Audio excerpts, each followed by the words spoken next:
Bom dia, tudo bem? Hoje é sexta-feira, são 10 horas da manhã, dia 6 de dezembro. Nós estamos começando agora mais um Cresce Esclarece. É um prazer estar aqui com vocês e hoje nosso assunto é crédito com garantia de imóvel. Você conhece tudo sobre isso ou não conhece nada? Mas hoje você vai ter chance de tirar suas dúvidas com a nossa querida advogada que já é conhecida aqui de todos nós, Daniele Acamini. Tudo bom, Daniele? Tudo ótimo, Sônia. Bom dia para todo mundo. Então, para falar sobre isso, Dani, vamos explicar um pouquinho para o corretor o que é o crédito com garantia do imóvel. A sigla que é conhecida é o CGI mesmo. Isso, é o CGI, que é o crédito com garantia de imóveis, mas alguns bancos usam empréstimo com garantia de imóvel, acaba sendo tudo a mesma coisa. O empréstimo com garantia de imóvel é um empréstimo, é um valor que o banco te oferece e como ele tem como garantia o imóvel que você tem, ou que seja de sua propriedade, para que você pague. Eu acho que é importante, Sônia, a gente distinguir aí também a diferença entre empréstimo e financiamento. Né? O crédito garantia de imóvel é um empréstimo pessoal. O empréstimo é um dinheiro que o banco te adianta, que você vai pagar lá mensalmente, que não tem destinação específica. Então, você pode pegar para viajar, para pagar uma dívida, para fazer o que você quiser. O financiamento, não. O financiamento ele tem uma taxa de juros menor, porque ele é uma linha de crédito que tem uma finalidade. Pode ser um financiamento para comprar um carro, para comprar uma casa. Então, toda vez que for um financiamento, ele tem uma garantia atrelada e a taxa de juros menor. O empréstimo pode ou não ter uma garantia. O que a gente está falando especificamente, a garantia é o imóvel. A garantia é o imóvel. Tá. Mas vamos entender melhor. Esse crédito com garantia de imóvel, por exemplo, se eu tenho um imóvel em São Paulo, tá? E eu quero comprar um imóvel na praia, né? Certo. Eu posso dar o meu imóvel aqui como garantia, pegar esse dinheiro. Você acha que compensa isso ou é melhor um financiamento? O que é mais legal? Bom, você pode fazer isso, não tem um impedimento que você dê esse imóvel que você tem em garantia, pegue um empréstimo no banco para quitar, para pagar o imóvel que você está adquirindo como veraneio. Mas, nesse caso, a vantagem é fazer o financiamento imobiliário. A linha de crédito do financiamento, ela tem taxa de juros menor do que a do crédito com garantia de imóvel. Então, o interessante é você usar esse crédito para outras coisas. Você precisa reformar a sua casa, você vai alugar e precisa de uma reforma antes para ter um valor maior de aluguel desse imóvel. Então, você pega esse empréstimo. Você está com várias dívidas aí de cartão de crédito, cheque especial, tudo acumulado. Você pode juntar todas essas dívidas, né, e trocar por um crédito de garantia de imóvel, que é bem mais barato também. Então, ela seria um empréstimo para outras finalidades que não a da aquisição do imóvel. Quer dizer, na realidade, é uma opção que é até legal a gente estar comentando isso, que é uma opção para o corretor, que de repente está com algum problema financeiro, está meio enrolado aí, chegando no final de ano, cheio de compromisso para pagar, né? E então é uma opção para ele. Sim, é uma ótima opção, ela sai muito mais barato que as outras linhas de empréstimo pessoal. Então aí, ó, pessoal, vocês que estão aí pensando como é que vão pagar as contas de final de ano ou do começo do ano que vem, né? Que geralmente em janeiro sobra tudo, né? Então, você acha que compensa, por exemplo, se o corretor precisa de uma verba extra para pagar um IPVA, para pagar um IPTU, que é caro, enfim, todas aquelas despesas de começo de ano, material de filho, aí é legal. É legal, Sônia, mas o importante é que, assim, ele tem que ter em mente que o valor mínimo aí para ele dar um imóvel em garantia tem que ser pelo menos uns 30 mil reais. Menos que isso, não vai valer a pena. Mesmo que a taxa seja mais barata, tem aí a questão dos custos, que ele vai ter que pagar uma avaliação desse imóvel, vai pagar a tarifa no cartório, vai pagar IOF. Então, assim, se o valor for pequeno, não vale a pena. Tem que ser pelo menos 30 mil. Ele tem que pensar muito bem, ou de repente ele pega, se ele tem muitas dívidas, já junta tudo e paga de uma vez só, Exatamente. Né? Qualquer imóvel pode ser dado em garantia, Dani? Não, não é qualquer imóvel. Isso vai depender muito da política de cada banco que você for tomar empréstimo. Mas, via de regra, o que os bancos aceitam, acham que é uma boa garantia? Apartamento, casa, terreno em condomínio, imóvel comercial, imóvel misto, tudo isso é uma boa garantia. Agora, terreno fora de condomínio, galpão, eles podem analisar, mas não é tão bem aceito quanto esses outros tipos de imóvel. O que a gente tem que levar em consideração, o banco vai verificar a liquidez. Quanto tempo ele demoraria para vender aquele imóvel no caso de uma inadimplência? Isso vai caracterizar se é ou não uma boa garantia. Entendi. Então, quer dizer, existe essa parte da análise também do do banco. Então, é uma coisa que precisa se pensar muito bem também, Sim. né? E qual que é a diferença em termos de taxa de juros, né? A gente compara, como você fala em empréstimo pessoal, você lembra primeiro da taxa de juros do cheque especial e do cartão de crédito, Exatamente. né? E eu acredito que deva ter uma diferença muito boa aí, né? Enorme. A gente trouxe, inclusive, um slide para demonstrar mais claro essa diferença. A gente fez um comparativo entre o crédito com garantia de imóvel, o empréstimo pessoal, o cheque especial e o cartão de crédito. A gente colocou com umas taxas com base no que informa lá o Banco Central. Tá. O crédito garantia de imóvel, ele tem taxa a partir de 0,99 ao mês. Fiz ali um comparativo de 12, 24 e 180 meses. O empréstimo pessoal, a taxa em torno de 6,46. O cheque especial 15,81 e o cartão de crédito 18,77. Lembrando que isso é sempre ao mês. É totalmente diferente, Muito diferente. Se você pegar em 12 meses, a gente vai fazer um comparativo aí do maior para o menor, né? O crédito garantia do imóvel, a parcela ficaria em R$ 2.800. No cartão de crédito, a pessoa estaria pagando R$ 6.450. Isso, um empréstimo de quanto? R$ 30 mil, que seria o mínimo ali para o crédito garantia de imóvel. E se você for estender o prazo, o que é possível no crédito garantia de imóvel, que não é possível no cartão de crédito, no cheque especial, em 180 meses a prestação ficaria em R$ 440. Já no cartão de crédito, a pessoa pagaria R$ 5.650. Então, a gente trouxe até aí uma tela para ficar bem clara essa diferença gigante que tem entre a taxa de um e de outro e quanto isso reflete numa prestação. É brutal, né? Sim. Se você for... Principalmente se você estiver precisando de uma verba muito alta. Sim, porque R$ 30 mil nem é um valor tão expressivo assim, já dá tudo isso de diferença. Por exemplo, se a pessoa tiver interesse em comprar um carro, ela pode pegar esse dinheiro e comprar um carro de R$ 30 mil, vamos supor? Pode, mas é interessante ela fazer conta. Quanto ela consegue de taxa no financiamento para alto e quanto ela tem de taxa no CGI. Faz essa comparação para ver onde vale a pena ela fazer isso. A diferença é que, assim, se ela pegar o crédito, ela vai deixar o imóvel dela em garantia e o carro fica desalienado. Mas, nesse caso, é fazer conta para ver qual que tem a taxa de juros melhor. E o que compensa mais, exatamente, né, também. E essa modalidade, ela já está disponível para o brasileiro há muito tempo? Como é que é? O brasileiro comum, ele tem esse conhecimento de que ele pode usar essa modalidade? Ou é uma coisa recente que o banco está oferecendo? Olha, não é uma coisa recente, ela está aí desde meados dos anos 2000, mas ela é pouco utilizada. Talvez por uma questão cultural, quem tem o imóvel próprio, às vezes não quer deixá-lo como garantia, com risco de medo de não conseguir pagar. Mas a gente percebe que se você consegue pagar o cartão de crédito, é muito mais fácil você pagar o crédito do CGI, porque a prestação é muito menor.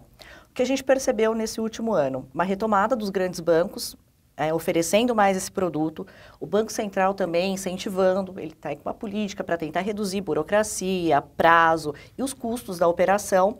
E tem as fintechs que entraram nesse mercado, que estão muito fortes também, vêm bem agressivas aí, concorrendo muito bem com os bancos. Se você tem um empréstimo desse, você tem essa possibilidade de repente, renegociar quando você está apertado, com uma prestação? Como a gente faz com uma dívida que a gente tem de cartão de crédito, enfim? Sim, existe a possibilidade, porque apesar de ter a garantia do imóvel, o banco não quer o imóvel do cliente, porque isso não significa nada, é um ativo que fica lá para o banco e fica parado.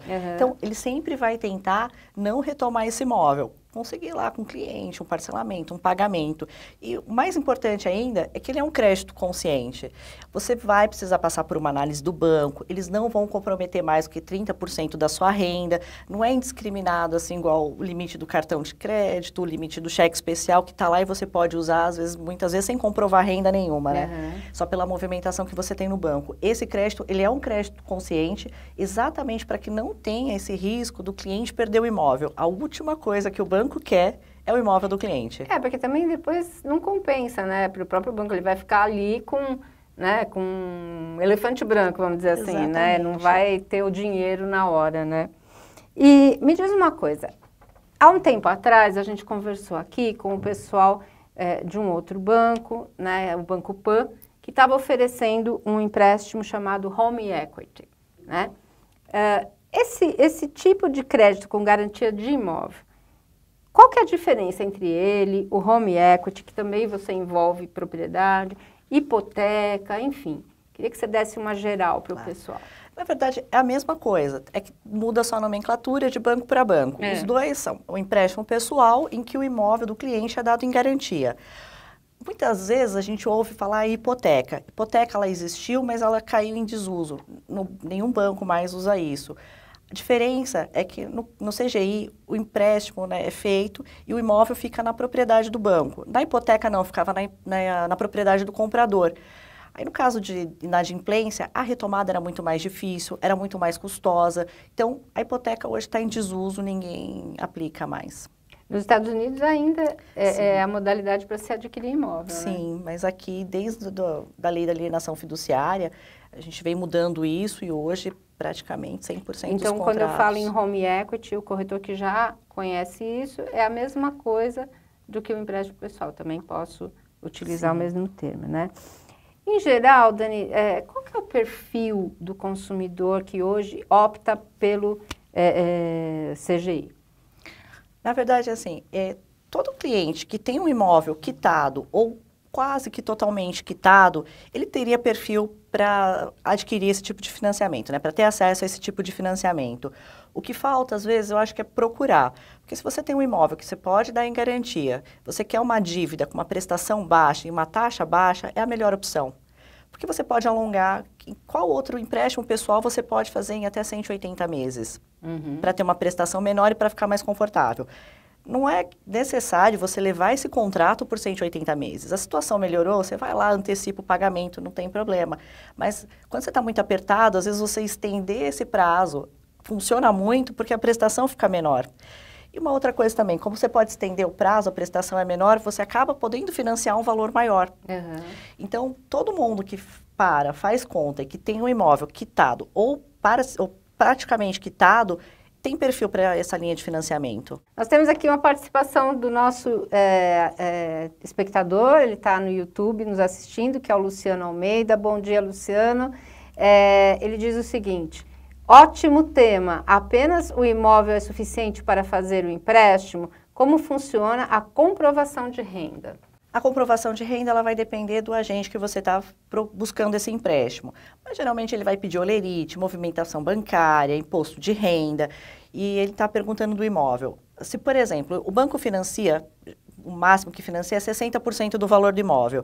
Então, se eu tenho um imóvel de 200 mil e eu quero 150, ele não vai servir como garantia porque o valor não vai dar. Se eu tiver 2 imóveis, eu posso fazer a junção desses 2 imóveis para compor a garantia e aumentar aí a minha capacidade de crédito. Então, é possível fazer isso também, juntar 2 imóveis. Às vezes, eu estou precisando do dinheiro, eu não tenho um imóvel, mas minha mãe tem. Eu posso usar o imóvel da minha mãe desde que ela assine o contrato também, anuindo cooperação. Então, existe uma flexibilidade muito grande aí para você conseguir esse crédito. O imóvel que ainda não está quitado, ele pode ser dado em garantia nessa modalidade? Via de regra, sim, porque vai depender também de onde você vai buscar o crédito. Tem bancos que não vão aceitar, mas outros aceitam. O que é interessante, ele tem que estar quase que praticamente quitado. Porque o banco ele financia até 50% do valor do imóvel. Então, se o saldo dele, a dívida dele for maior que 50%, o banco não vai fazer. Qual que é o interessante aí? Que ele esteja pelo menos 70% quitado. Que aí pagaria os 30% que resta e a pessoa ainda ficaria aí com 30% ou 20%, dependendo de onde ela faz o financiamento, o empréstimo. E quais bancos que trabalham com esse tipo de empréstimo? Todos os 5 grandes bancos, mas aí a gente tem que vem muito forte são as fintechs. Hoje, uma das melhores condições que a gente vê é na Creditas. Eles estão com uma taxa de 0,99, que foi aquela que a gente usou para fazer o comparativo, num prazo que vai até 180 meses. E, assim, a partir de 30 mil reais, a gente tem o Banco Inter também, com uma taxa de 1%, pré-fixado, mas aí o prazo vai até 84 meses. Então, para o cliente saber onde ele vai fazer o financiamento, ele precisa saber o que ele precisa, porque tem que fazer conta, que às vezes em um banco você consegue 180, no outro você consegue 84, no outro você consegue 120. Então, tem que fazer as contas para ver qual que vai se adaptar melhor ao bolso dele. Você acha que essas fintechs hoje, elas estão de olho, por exemplo, no mercado imobiliário, de alguma maneira? Sim, estão, né? A começo, né, através do crédito, que aí eles conseguem ter clientes, vai fidelizar esses clientes. E a gente vê que eles vêm muito agressivos aí para levar o cliente dos grandes bancos mesmo. Até oferecendo essas taxas de juros, né? É algo assim que não dá nem para competir, né? Não dá para competir e eles acabam sendo mais maleáveis na hora de aceitar o imóvel, do imóvel estar quitado, não estar quitado, do cliente ter, de repente, uma restriçãozinha e ele usar parte desse valor para pagar essa restrição. Então, existe aí uma forma, tem que sentar, entender o caso do cliente para ver o que pode ser feito por ele. Porque não é uma coisa assim de dar ou não dar simplesmente, é uma análise feita caso a caso mesmo. E até também para se acostumar com esse novo ambiente tecnológico, né? Sim. Porque não é todo mundo ainda que entende direitinho como é que funciona esse banco online, né? Que a gente não tem uma agência física, não tem, né? Você não vê o dinheiro na sua mão, né? Eu acho que para a gente que é meio analógico ainda, fica difícil entender um pouquinho como é que funciona tudo isso, né? Mas isso é muito bom, né? Porque você, indo mais para o virtual, você reduz o número de agência, o número de funcionários. Isso, teoricamente, deve refletir numa redução de taxa, né? Tarifas que você paga para os bancos, então... Os custos são menores, né? Pelo menos deveria ser assim, né? Com certeza, né? Temos mais uma participação de uma espectadora, a Thaís Barbosa, também pelo YouTube. Bom dia, Thaís. Ela pergunta, posso utilizar o empréstimo com garantia de imóvel para expansão ou abertura de empresa? Quais são os usos mais comuns desse tipo de empréstimo? Oi, Thaís, você pode sim usar para ampliar o seu negócio, para começar um negócio, não tem problema. Como ele não tem uma destinação específica, você pode usar para tudo. Desde negociar uma dívida que você tenha que é mais caro, reformar um imóvel, expandir o seu negócio, gerar fluxo de caixa para a empresa. Você pode usar para viajar, para pagar o enxoval do filho, para qualquer finalidade que você quiser. É uma boa sugestão aí para quem está vendendo imóvel, né? Principalmente se você tem um imóvel alugado, né? Você estende o prazo desse empréstimo e o aluguel acaba pagando o empréstimo. Você não precisa se preocupar com o pagamento. Enquanto o imóvel estiver locado, você vai pagando o empréstimo com o valor do aluguel. É uma boa opção. Ultimamente é o que a gente tem buscado, né? Sim. Aliás, como todo bom brasileiro, né? A gente precisa aprender a ter essa flexibilidade, dar um jeitinho ali, né? Para encaixar tudo. Exatamente. O que é diferente nessa parte de empréstimo é que, assim, tudo que a gente vai comprar, desde uma roupa, uma passagem aérea, a gente faz pesquisa de preço, sempre busca a melhor opção, a melhor oportunidade. Mas no caso de empréstimo, a gente acaba sendo bem acomodado ainda e fica com a primeira opção que o gerente oferece. É verdade. Não compara, não sabe se é mais caro. Às vezes a gente não sabe nem qual é a taxa de juros que a gente está pagando. Vê lá o valor da prestação. Dá para pagar? Então pego, mas sem saber exatamente nada. E sem saber o quanto de custo, né, aquilo onerou o teu empréstimo, que já era um valor, de repente fica 3 vezes mais. Né? Exatamente. A pessoa tem receio de contratar esse tipo de empréstimo e perder o imóvel. Mas será que essa pessoa já parou para pensar quantos imóveis ela pagou de juros para o banco? E é o que acontece normalmente, né? A gente não faz as contas e eu acho que até por uma questão de até pouco conhecimento, pouca habilidade, né, em mexer com taxas de juros, assim. Eu falo por mim mesmo, porque eu sou da área de humanas, a área de exatas para mim, né, já começa a ficar com medo dela. E eu acho que até por isso a gente se acomoda um pouco, né, nessa situação. Como é que é feita a avaliação do imóvel que você vai colocar em garantia? Bom, a empresa que está oferecendo crédito, né, o agente que está oferecendo crédito, ele vai mandar um engenheiro qualificado lá para olhar o imóvel. A primeira coisa que ele vai fazer é o valor de mercado daquela região e depois as condições do imóvel. Com base nisso, ele vai definir o valor para aquela região, para aquele imóvel. Quer dizer, é a mesma coisa do empréstimo tradicional. Mesma coisa do financiamento imobiliário. Tá. Na verdade, o fluxo ele é muito parecido, né? A única coisa que altera é que um é empréstimo, outro é financiamento, tem ou não destinação e a taxa de juros. Tá. O Luiz Vieira, de Barueri, pergunta o seguinte. Bom dia, Luiz. Agradeço pelo programa e pelo tema, estou aprendendo bastante. Que ótimo, é esse o nosso objetivo, né? Minha dúvida é a seguinte, refinanciamento é o mesmo que financiamento imobiliário? Sim, é mais um nome aí que se usa para a mesma coisa. Refinanciamento é que você já tem um imóvel e você vai refinanciar, você vai pegar um valor e dar esse imóvel de novo em garantia. Aí, mesma coisa, você pode fazer o que você quiser com esse valor, não tem destinação específica. Posso pedir um empréstimo no valor do meu imóvel atual? No valor Não. total? Isso não dá para fazer. O máximo que você consegue é 60% do valor do seu imóvel. Em alguns lugares 50%, mas o máximo é 60%. Do valor do imóvel não é possível. Tá. Agora vamos pegar uma situação em que a pessoa que está precisando desse empréstimo, ela é casada e o cônjuge também é casada com comunhão de bens, então o cônjuge também é proprietário daquele imóvel. Para ter esse empréstimo, precisa dessa anuência, funciona do mesmo jeito? É a mesma burocracia, vamos dizer assim? Sim, precisa da outorga aí conjugal, porque conforme preceitua a lei, né? Para qualquer alienação de imóvel, é necessário a assinatura, a concordância, né? A anuência do outro cônjuge. Então, é a mesma coisa do financiamento imobiliário. Os dois precisam concordar quem está dando aquele imóvel em garantia. Da mesma forma também que se for um imóvel, por exemplo, um escritório comercial, onde eu tenho a minha empresa, né? Os dois donos, também, os sócios também precisam concordar. Mesmo que seja um empréstimo pessoal, eu posso fazer isso? Pode. Assim, depende de onde você está buscando esse empréstimo, mas pode sim. Só que todos os proprietários daquele imóvel, eles têm que concordar em dar ele em garantia. Tem que contar lá com a assinatura de todo mundo. Tem que gostar bastante do sócio, né? Pois é. E se o casal tem 2 imóveis, você já mencionou, né? Mas vamos lá, e a gente precisa de um capital alto. Certo. Né? Os 2 podem ser usados como garantia de um único contrato, sem problema. Desde que ele esteja naquelas regras, né, dos imóveis que o banco aceita ou não. Para garantia, pode sim. Tenho 2 apartamentos em bairros distintos da cidade. Posso usar os 2? Posso. Tenho uma casa e um apartamento? Também posso. E como é que funciona o cálculo desses 60%? Você vai somar os 2. Uma tem a garantia de 100 mil, a outra também de 100 mil. Você tem 200 mil de garantia, então você pode pegar 60% desses 200 mil. Tá. Eu tenho um imóvel que vale 200 mil. E eu tenho um outro imóvel que vale 30 mil. Vão ser 60% de cada um deles também? Sim. Não tem Você problema soma os nenhum. 2 e 60% desse total. Tá.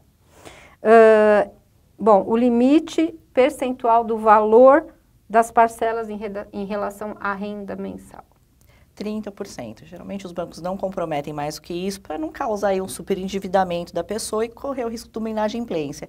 Então, quando você for fazer essas contas, é bom olhar lá na simulação e ver sempre os 30% para que você não se aperte e do que ser uma solução, vira mais um problema isso, né? Então, os bancos comprometem cerca de 30%.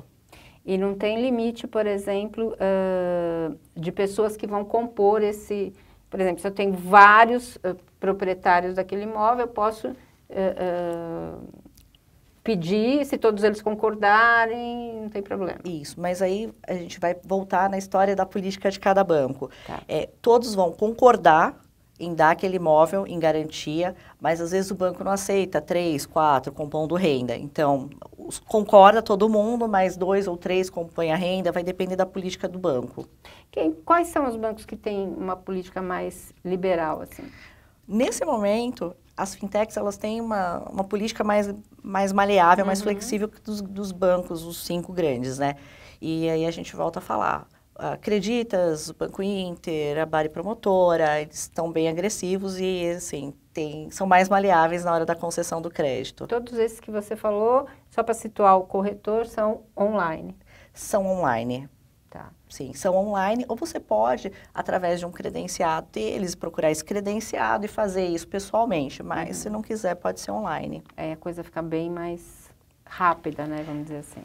Fica, mas eu acho que o interessante é, assim, se você não tem muita familiaridade com essa questão de simuladores, de entender o que está acontecendo ali, você procurar alguém que faça isso, porque ele vai te sentar e vai falar, olha, no banco A a condição é essa, no banco B é essa, no C é essa, mas aqui a gente pode fazer isso, vai te dar as opções. Porque lá no site você vai jogar a informação e ter o retorno. Então, às vezes, assim, falta um pouco dessa conversa, de entender o que você precisa. Então, é mais fácil procurar alguém que faça esse tipo de trabalho para colocar todas as condições que você tem lá e para ver qual que é a melhor opção para aquele cliente. E, Daniele, existe um limite de idade, assim como existe para você tomar um financiamento? Existe sim, a gente tem... Também existe um seguro, né, nessa modalidade de empréstimo. E aí, o que você precisa ter em mente é que, geralmente, 80 anos somando a idade do cliente mais o prazo de financiamento. Então, se você tiver 82 anos, infelizmente, mesmo que tenha imóvel quitado, não vai ser uma linha de crédito para você. Você estava me contando que você tem um e-book disponível para quem tiver interesse em conhecer um pouco mais sobre esse assunto, né? Sim. No nosso site, www.acamines.com.br, você pode entrar lá e baixar esse e-book sobre crédito com garantia de imóvel. Ele é gratuito, é só acessar lá, coloca seu e-mail e tudo e você recebe ele. Eu queria deixar esse espaço aqui para você fazer suas considerações finais. A gente, infelizmente, já está chegando no finalzinho do nosso programa. Foi rápido, né? Bom, eu acho que o pessoal precisa buscar mais opções de financiamento, principalmente na hora que você está com uma dívida muito alta, porque o que você precisa hoje, que você está endividado, é sair do cartão de crédito, sair do cheque especial e do empréstimo pessoal. Estão com a taxa muito alta e quem tem imóvel tem outras opções para financiar. Então, senta, faça as contas, veja quanto você está pagando e quanto você pagaria se você trocar todas essas suas dívidas por uma dívida só muito mais barato, num prazo maior. Aí você se desafoga e tem um respiro. Aproveitar, né, que começo do ano tem todos os impostos para pagar, material escolar. Isso pode também te dar uma liberdade para você ter um começo de ano melhor, ou menos apertado, pelo menos. Então, faça as contas, senta, veja lá o que você está pagando e troque tudo por uma dívida menor. Olha aí que dica boa aí para quem está não conseguindo dormir de pensar nas contas já do começo do ano que vem. Gente, quero agradecer a participação de vocês. Gente, muito obrigada. Um bom final de semana. Obrigada, Daniela, mais uma vez pela sua presença. E semana que vem estamos juntos novamente.